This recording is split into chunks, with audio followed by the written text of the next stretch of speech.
Hey guys, it's Cam here with RHRSwag, and I'm here to show you how to install Go Rhino's Dominator side steps.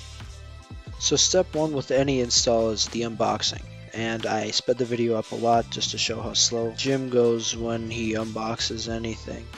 So you make sure you double check the contents and require the necessary tools. And you can check out everything you have here if you pause the video. It's right below on the bottom of your screen. You have 6 brackets and 6 3/8 inch nut plates and a bunch of nuts and washers and some bolts as well. And you're going to need a 9/16 inch and 13mm socket wrench, ratchet, and extension.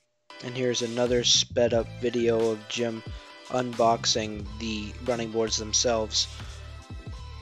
You do have to make sure though that you set them up on the end of your tailgate to look all nice and pretty for the camera, and to show off the nice black powder coat finish that Go Rhino has put on these Dominator running boards.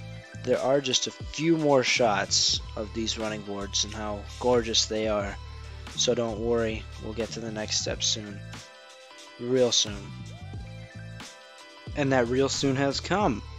Let's get back into it. So the next step is to remove the factory boards. They are hooked on, attached by these 3 threaded studs that are located in the front and the rear of the cab on the inner rocker panel. And it did take a while to do these regardless of the speed of the video. I do have it 1,000 times faster than what it was normally in, so you can see Jim's hand moving all crazy like this. And it did take a while, but we did end up getting the factory boards off. So it's not really a step here, but next step is to get up from the ground after getting the board off. Yep, get up. This is what the nut plate looks like. You're going to put this into the Dominator running board with the flat face out, so you can get some bolts into there. And sure enough, the third step is to insert the nut plates into each running board. This took Jim a little bit of work to figure out how to put them in, but like I said, put the flat face out and you shouldn't have any problems putting bolts into the nut plates. And you're going to use those bolts and attach the brackets to the nut plates with them, with both a lock and a flat washer on each bolt. And you're going to want 2 bolts on each bracket and 3 brackets on each running board.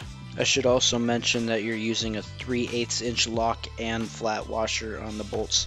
You don't have to watch this part.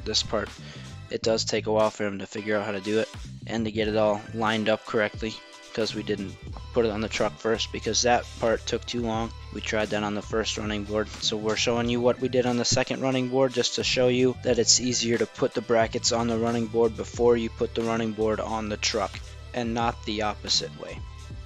Hammer. In show business, this is what's called a hammer break. And now we're back to Jim's bolting in of the brackets to the nut plates. It's a little bit longer here until step 5. Bolting the running board into the existing studs using the 5/16 inch lock and flat washers along with the hex nuts that come with them. Step 6 is lining up the steps to your liking. We are lining up ours to where our other one is, because like I said before, this is the second one we are installing, because we wanted to show you the faster way to do it and the easier way to do it from our perspective, so you guys don't have as many troubles as we did.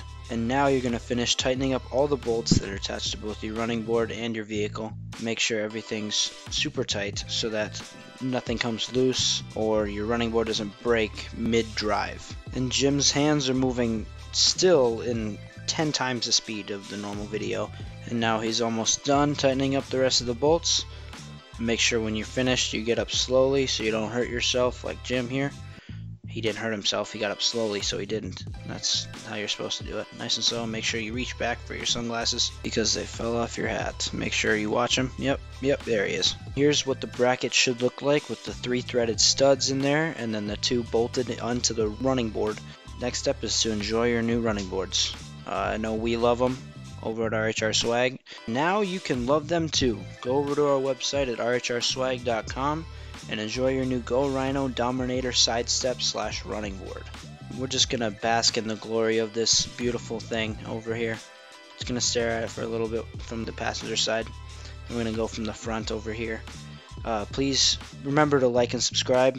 visit our YouTube channel and our other media platforms such as Facebook, Instagram, Snapchat, TikTok. Just go to @RHRSwag on any one of those and go to our website, check this product out and more. This is Cam from RHRSwag, hoping you have an excellent day.